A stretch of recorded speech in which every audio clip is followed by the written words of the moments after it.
さん、こんにちは。今度は日本語で話すことについて話したいと思いますが、皆さん、このように思ったことがありますか？日本語で会話するのがむずいよな。ずっと勉強してるのになんでまだできないの？最近1ヶ月間日本に行ってきて、会話を上手にするのに気づいたことがいくつかあったんですよ。今日はこういう気づいたことを皆さんに紹介しようと思っています。これから英語に戻って続けます。では始めましょう。よろしくお願いします。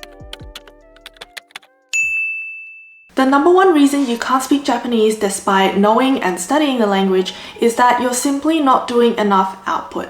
That is, reproducing the language on your own either by writing or by speaking.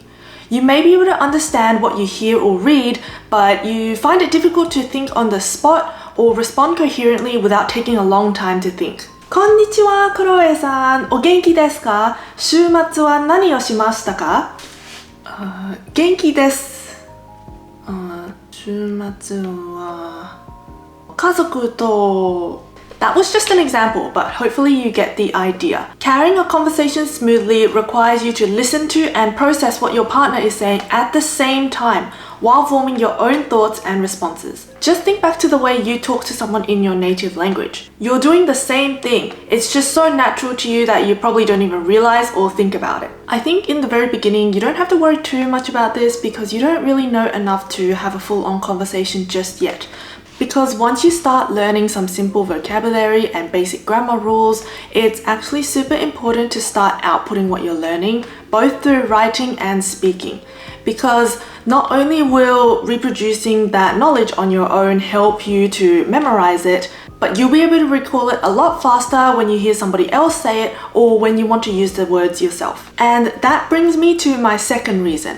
And that is you're understanding Japanese in your native language instead of understanding Japanese in Japanese. So like, while the things you say are technically correct, they probably feel unnatural or don't quite sound the same way a native Japanese person would say it. Does that sort of make sense? 私はクロエです。あなたの名前は何ですか？私の家族に母と父と私がいます。これはとっても美味しいです。Japanese, just like any other language, has its own nuances and unique ways of expressing things.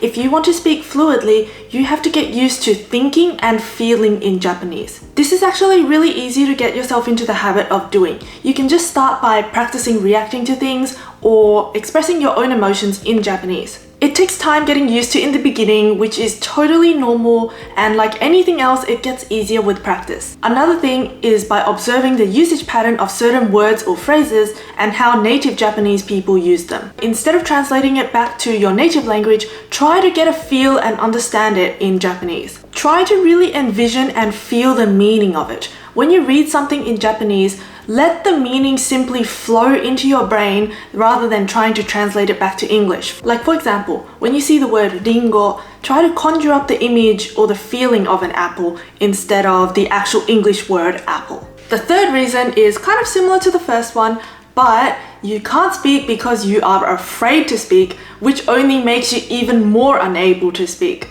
I feel like this is a huge mental block that everyone goes through at some stage, myself included, at some point. I literally bawled my eyes out the first time I spoke Japanese. Even though I was told my Japanese was so good, I felt like I made a million mistakes and it went absolutely awful. It's the feeling of being afraid to make mistakes or that you have to be perfect right from the start. Think about it, you're not going to be the first person or the last, in fact, to make a mistake in a foreign language. That fear is really showing you where you have room to grow. So now that you probably have an idea of what's missing from your studies and what you need, it's actually easier than you think to fill in those gaps. The number one thing that helped me the most was hiring a private tutor. I don't have any Japanese friends. Japanese people are really elusive in Sydney, alright? A private tutor can put all their focus on your needs instead of a huge class, address your weaknesses, and put you in a situation where you are forced to speak Japanese. You're committing to show up because you paid for it. So you're forcing yourself to speak it. You have no choice but to speak Japanese.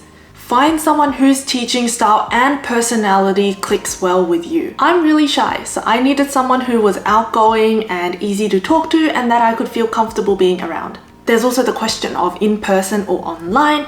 I personally recommend in-person because it'll more closely mimic a real-life situation where you're required to use Japanese. There's no replacement to speaking to another person in real life, and a good tutor can help meet you where you're at and build your conversation skills from there. The second one I feel often gets overlooked, and it's that writing will actually help you speak. It'll help you to organize your thoughts into sentences, which you can then look back on and easily identify any grammar mistakes or where something could be made to sound more natural. Writing is a good way to lay out your thoughts and to see how comprehensible your Japanese is. The third one is to get more native input of Japanese and shadowing. Shadowing is basically listening to an audio as you repeat the lines, mimicking the intonation, pitch, speed, everything. You can rewind or repeat a line several times and pause as you go. I would recommend doing this to your favorite drama or movie. However, I do not recommend doing this to anime because there's often vocabulary and speech styles that aren't really used in everyday Japanese. Shadowing is not limited to media. You can also do it to textbooks as well. Most Japanese textbooks also have audios of the passages in the books, so you can also shadow off those. So shadowing will typically look something like this. ありがとう。ねえ、この紙ちょっと変わってる。I'll be honest, shadowing isn't something that I've done a lot of. I mostly focused on listening. So this will depend on you and whether it's something that you want to do. But if you have difficulty gauging the natural pace or intonation of Japanese language, then this is something I would highly recommend. Another thing you can do is start with basic interactions. For example, the next time you go to a Japanese restaurant or a shop, make an effort to ask one simple question. Something really easy that you know how to say, like asking where the bathroom is or how much something costs. This is a great way to build up your conversation and get used to using Japanese one interaction at a time. So that's everything for this video. I hope you learned something and I would love to hear your thoughts, and if you have any questions, be sure to leave a comment down below. Also, don't forget to like and subscribe if you want to see more content like this, and I will see you in the next one. Bye!